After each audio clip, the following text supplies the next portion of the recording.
lands good punches. I think Canelo could hurt Crawford. Crawford's, first time in that division and jumping 2 divisions. The way that Terence Crawford being, to me, my favorite fighter, the best fighter pound for pound, can be Canelo.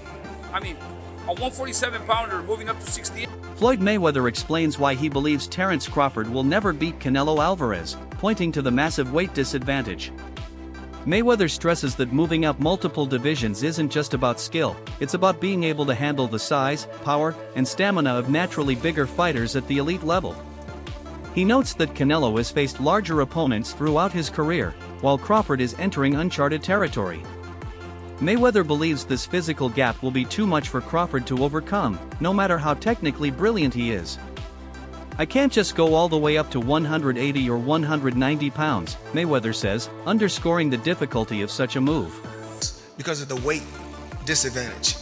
I can't go all the way up to 180 or 190 pounds. Robert Garcia echoes this sentiment, emphasizing that Crawford's lack of experience at super middleweight is one of the biggest challenges of his career. While Crawford has dominated across multiple divisions, Garcia warns that stepping into Canelo's natural weight class is far more dangerous than any previous jump. He points out that Canelo has spent years perfecting his craft against bigger men, while Crawford has yet to prove he can maintain the same speed, explosiveness, and conditioning at this size.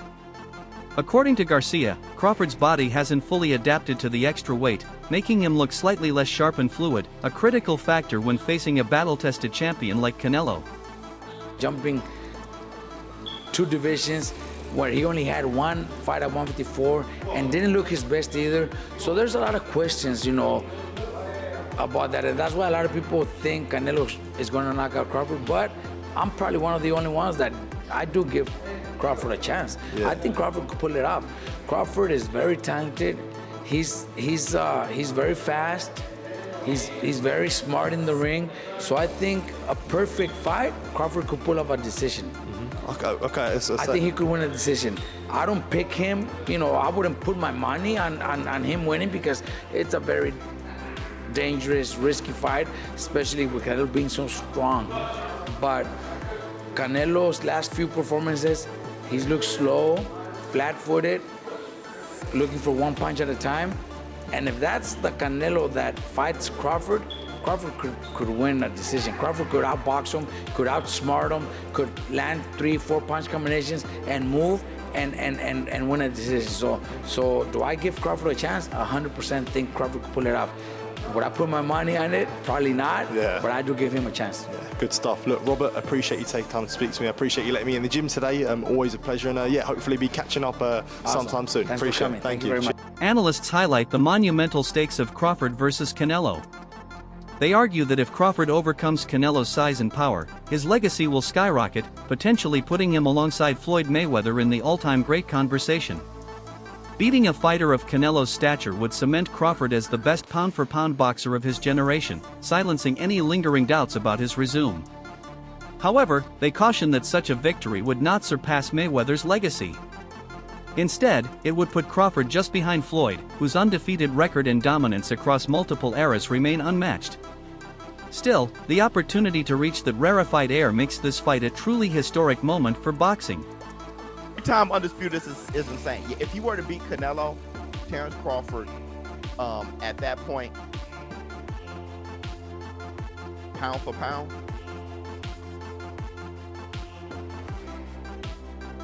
right under Floyd. Right under Floyd.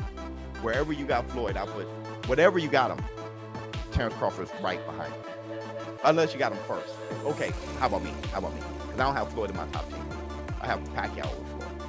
So I know somebody's about to get moist, but I would put Terence Crawford, man, that's old school. That's Henry Armstrong, Sam Langford. Like that's old. That's Joe Gans and Barbados Joe Walcott and Barbados Joe, not Jersey. I'm Barbados. Like that's old school accomplishments. Man, that's throwback. I would have to assess that. 3-time undisputed in the 4-belt era, and against who? Yo, that I don't think Pacquiao would have I don't think he achieved anything in a single fight that would be greater than Terence Crawford jumping up 3 weight classes and beating Canelo. I don't think Pacquiao achieved anything in a single fight greater than that. Not in a single fight. Beating Cotto, I still, because Cotto was weight drained. Has Floyd done anything? Well, he beat Canelo. Jeff Mayweather reacts strongly to Canelo's claim that Crawford is better than Floyd. Jeff believes Canelo's statement is less about truth and more about trying to elevate his own image by comparison. He argues that since Canelo was dominated by Floyd, suggesting that Crawford is superior gives Canelo an indirect way to excuse his loss. Jeff insists that while Crawford is incredibly skilled, he hasn't yet matched Floyd's level of dominance or career achievements.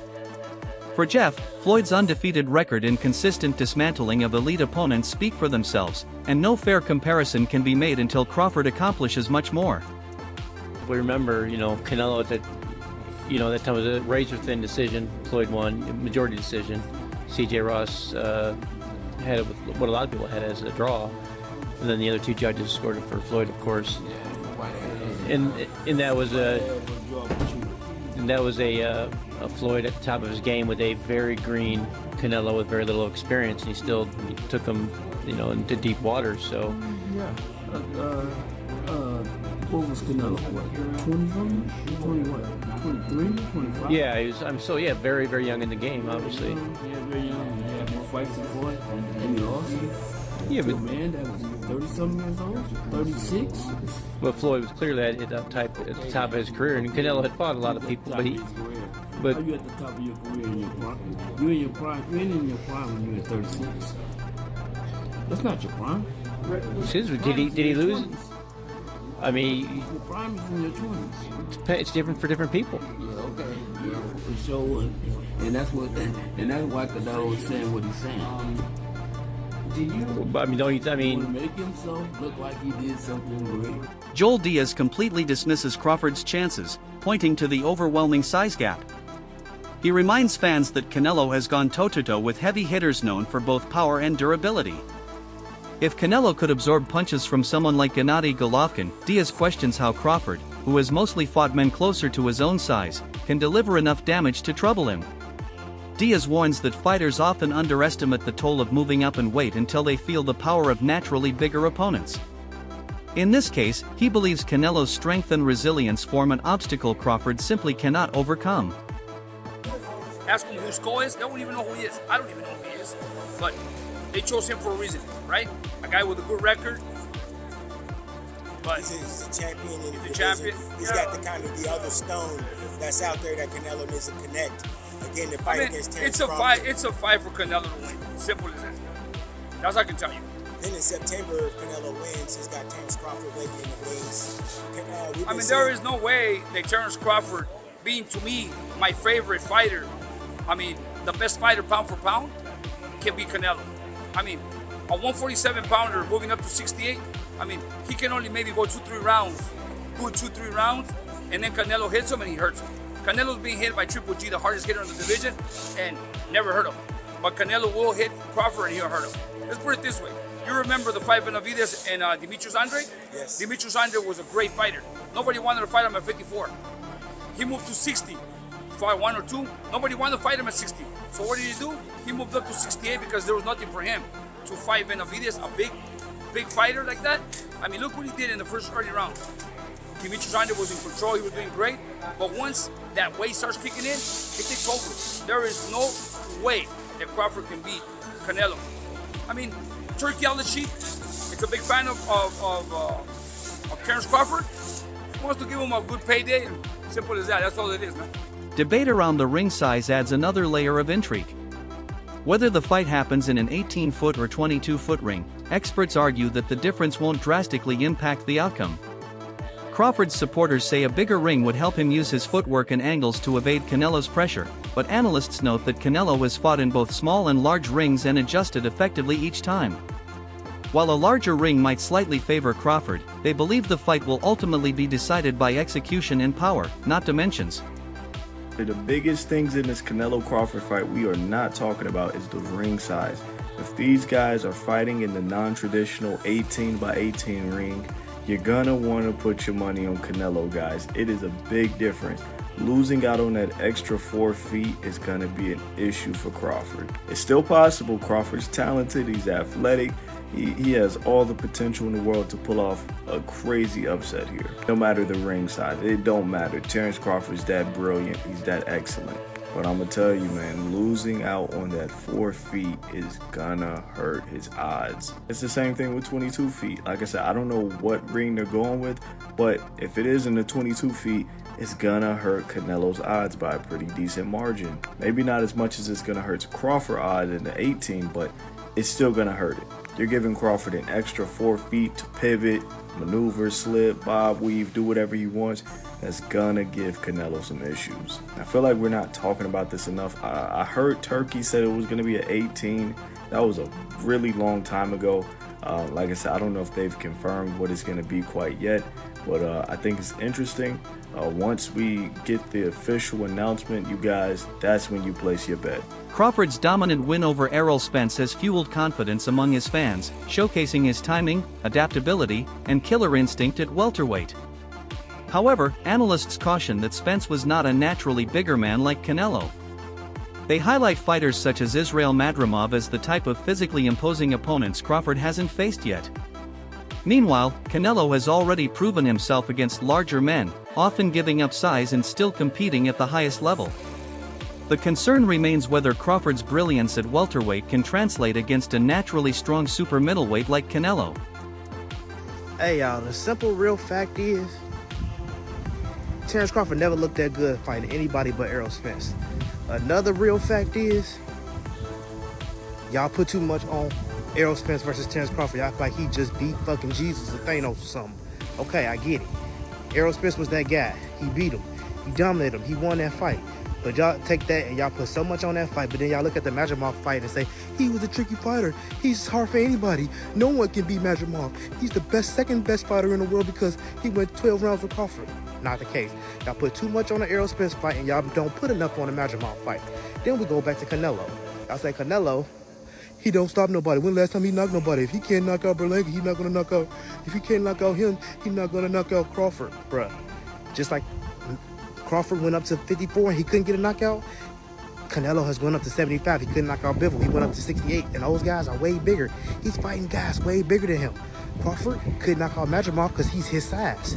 Do you think he's gonna knock out Canelo? He's bigger than Canelo. Bro, Canelo got a granite chin. I don't know if y'all know the Canelo. The only people who saying that Crawford's gonna knock Canelo out is people who has to be casuals. They probably have not watched a fight since the Tank last fight, or they probably ain't watched a fight since the Errol Spence versus Bud Crawford fight, because I'm pretty sure a lot of y'all niggas didn't even see that Madrimov fight. Y'all just synced it and y'all running with it. Gabe Rosado reflects on Canelo's loss to Floyd Mayweather, calling it a turning point in Canelo's career. At the time, Canelo was still learning and lacked the experience to deal with a defensive genius like Floyd. Rosado believes that the loss taught Canelo valuable lessons, forcing him to grow and refine his technique. Since then, Canelo has evolved into a far more complete and confident fighter. Rosado warns that Crawford will not be facing the young, inexperienced Canelo that Floyd did, but rather a mature, battle-tested version at the peak of his powers. Be too soon for Xander, but who knows, man? I mean, who knows? Yeah, absolutely. Do you feel like Canelo needed more seasoning when he fought Floyd, or do you think that Floyd just got his number? Period. Yeah, I think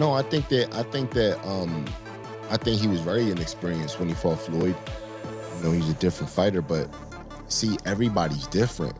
That fight is what made Canelo become the fighter that he is today. So, you know, that's why boxing, man, is like when they shame guys for losses, it's like, man, you just got to really see how a fighter bounces back from a loss. It's like, because, you know, when Canelo lost to Floyd, there was a lot of things that Canelo learned in that fight that he added to his game. Next thing you know, Canelo started moving his head and his counters got better and his speed, and he understood timing. He understood how to like break guys down differently because he learned that off Floyd. So I think it was a good learning experience for Canelo, and then, you know, I think that kind of fight is gonna help him in the Crawford fight. Sebastian Fundora warns that Crawford may not fully grasp the physical and mental toll of fighting at super middleweight. He explains that this division requires not just short-term preparation but long-term adaptation, something Canelo has mastered over years of fighting bigger opponents. Crawford, meanwhile, is stepping into this weight class for the first time, which could leave him physically depleted and mentally drained. Fundora suggests that the aftermath of the fight may reveal just how demanding this challenge really was for Crawford. Could be. We'll see what PBC has for us. Your favorite, Canelo or Crawford? Canelo. What do you think is the most significant part of that matchup in Canelo versus Crawford? That he's comfortable at 168. You know, that he's been fighting there. He went and collected all the belts at that weight class. Crawford, of course, Crawford has a chance. He has a big chance, you know, being one of the pound-for-pound fighters of the world. But it's just the advantage of being there first. You know what to expect in that weight class. Crawford's coming off a 154 fight that he fought last year. So I really don't consider him even a 154. He's been fighting at 147 for a while. He had that one fight at 154, and then he stopped fighting for a year again. So, you know, of course he's probably been training, you know, again, high-class fighter. But to be comfortable at 168, you're gonna have to do some fights in there. And going in there fighting the undisputed champion, it's gonna take a toll. What about Ennis? He's the new addition to 154. He's yet to fight there. Canelo brought him in, he can't, specifically because he's a switch hitter like Terence Crawford. What do you make of Ennis just not being in your division and then him contributing to Canelo's camp heading into this fight? Is that a good move? I think it's good for Canelo's camp to have a fighter like Ennis. Because, yeah, he likes to switch right-handed, southpaw. I think Canelo probably didn't need that, but, you know, the fact that Ennis went might cause a little bit of drama. I think he did for a dramatic effect. But, you know, great fighter at 147, but 154 is a different division. They have me in there, so we'll see what he would. Debate continues over Crawford's entertainment value compared to Canelo's. While Crawford's technical skill is undeniable, critics argue that his fights sometimes lack the drama that excites casual fans. Canelo, by contrast, is known for delivering memorable moments, knockouts, body shot masterclasses, and high-stakes battles. Even if Crawford wins, analysts say he won't automatically become the face of boxing. To claim that mantle, he would need to take on and defeat other dangerous names, such as Dimitri Bivol, proving he can handle bigger, more threatening opponents. Only then could he match the global star power that Canelo commands. You know, the closer you get, the more outlandish these statements were. We had one outlandish one that his fighting style is not entertaining. Right? Canelo's fighting style is more entertaining than Terence Crawford's. I don't know what lens you're looking through, right? Well, why isn't Terence Crawford's fighting style entertaining? So that's one thing. Well, here's the next one. Now, check this out. They're saying that Terence Crawford won't even be great if he were to defeat Canelo Álvarez. He won't be great if he defeats Canelo Álvarez because all the stuff he's done until now, becoming two-division undisputed, beating a lot of undefeated fighters and a lot of fighters with one loss, seems to not be anything. But even beating Canelo Álvarez, the face of boxing, four-division champion, undisputed super middleweight champion, none of that would matter because they list fighters that he would have to beat to become great. And most of them are fighters that four-division champ, Canelo Álvarez, that he won't fight. He would have to beat Artur Beterbiev, right? Canelo ain't fighting him. He would have to beat Dimitri Bivol, who Canelo won't fight again, definitely at 168 pounds, because he wants to fight him at 175, because he wants to have the excuse that that weight could be too big for him. Dimitri Bivol wants to fight Canelo Álvarez at 168, so he can become two-division undisputed. Canelo doesn't want that. But Crawford has to beat that guy, right?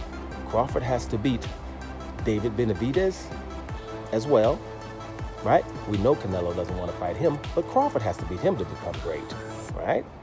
Remember, Canelo's great already. Then he would have to fight David Morrell. That wraps up today's coverage. Stay tuned for more updates.